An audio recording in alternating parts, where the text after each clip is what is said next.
Hi everyone.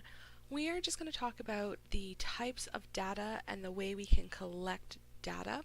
We didn't go over this in the review session because it's a standalone topic.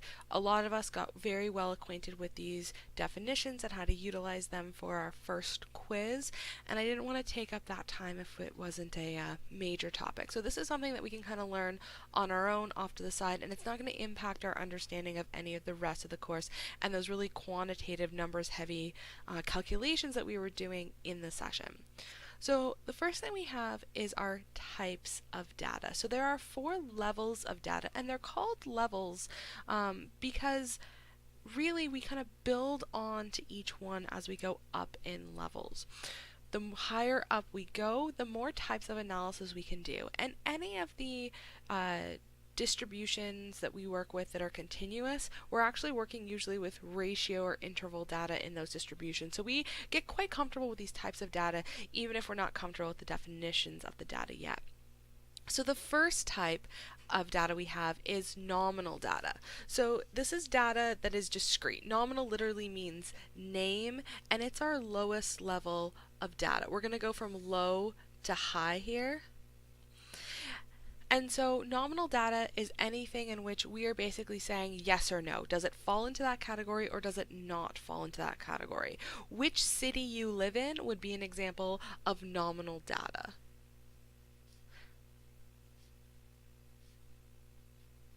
Right? Are you currently living in Kingston? Yes or no. That's going to be nominal.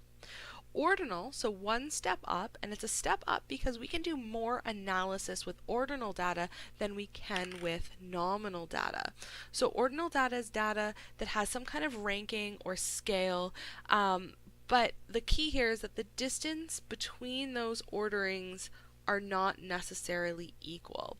So if you think of somebody who finishes first in a race versus second in a race, versus third, there is a difference between first, second, and third. There's an order to them. But the distance between first and second, this person could have come in, it could have been a 3-second difference between first and second, and then between second and third, it could have been 10 seconds or a minute, but it's still first, second, and third.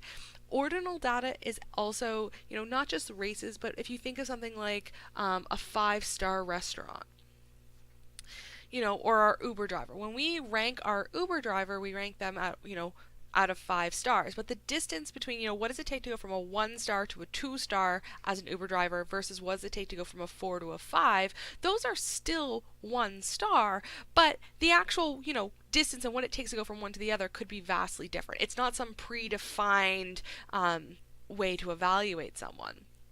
So then from there, we move on to interval and ratio data. And these two types of data are usually the most easily confused because what happens with both of these is that there's some predetermined system of measurement. These both have a system of measurement. So something like inches, centimeters, degrees. This is something where the intervals are of equal magnitude. And when we talk about the intervals of being of equal magnitude, which happens in both of these, we're talking about the fact that a centimeter is a centimeter regardless of it's the 100th centimeter that you've measured or the first centimeter that you've measured. The real difference between interval and ratio data comes from zeros. So for interval data, there is no natural 0 point. So when the example we have for interval data here is temperature. If I say that it's 0 degrees Celsius outside, that doesn't mean that there's no temperature. It just happens that 0 describes a scenario we're in. Whereas ratio data, which again is another step up from here because we can do more types of analysis with it, and that's why we can do all the t-tests and normal distribution stuff that we're going to do in this course, it has a natural 0 point. And so when we're talking about something that is of ratio data, one, we can compare, two things to each other, like 10 minutes is twice as long as 5 minutes. That's why it's called ratio data. But in the real practical thinking about, is something following ratio data, it comes from the 0. So if I say that this pen is 0 centimeters in length, that implies that the pen doesn't exist. Okay?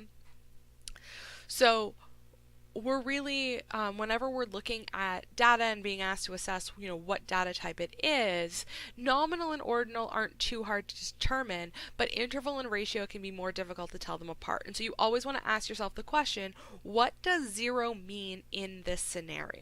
Okay? So, for example, if you get a 0 on an assignment, does that mean that you didn't do the assignment, or did that mean that you just really sucked on that assignment? I mean, you're not going to get 0 at any assignments, clearly, but that's the type of question we're going to ask ourselves in order to determine what kind of data it is. And if you got 0 on an assignment, that would fall under interval data. 0 would be describing your mark, wouldn't mean that your mark didn't exist. So let's take a look at those examples that are in your booklet there. So the first one, and these are meant to be kind of from some of those trickier examples that you have coming up in your practice questions. So just, they're not always so convoluted, I promise. So it says classify the type of data in each situation. Of course, when we're doing these questions on our quiz or our midterm, they're going to give us a list of options. We should recognize when we're talking about data, there really only are 4 types of options: nominal, ordinal, interval, and ratio, but there's usually 5 different responses that are possible.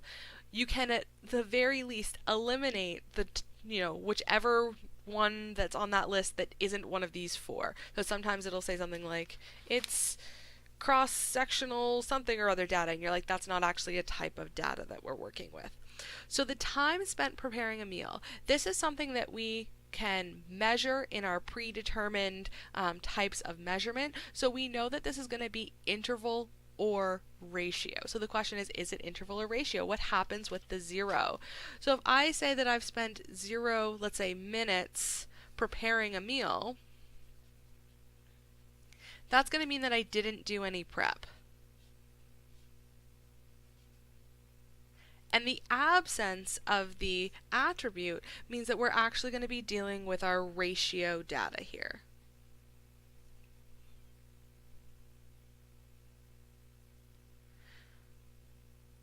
If we place 5th in a cross-country ski competition, well, this is going to be our ordinal data. We know that there's some kind of ordering. We don't know what it was. We don't know how fast we ended. We don't know what this was measured in. This could be 5th place for, enthusiasm. But either way, there's a ranking here. So this is going to be our ordinal data.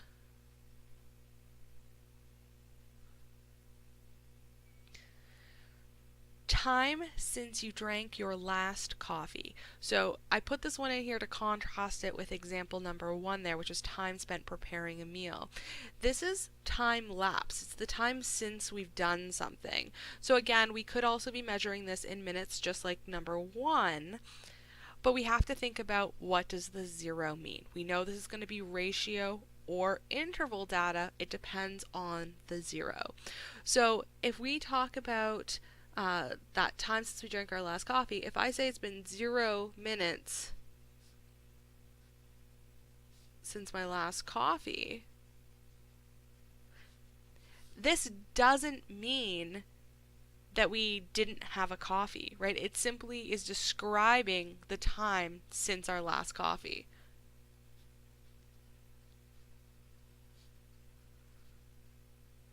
Right? It's not that we didn't actually have a coffee like above, where if we didn't spend any time prepping a meal, it means, well, we didn't do any prep. So this here isn't going to be ratio data, it's going to be interval data.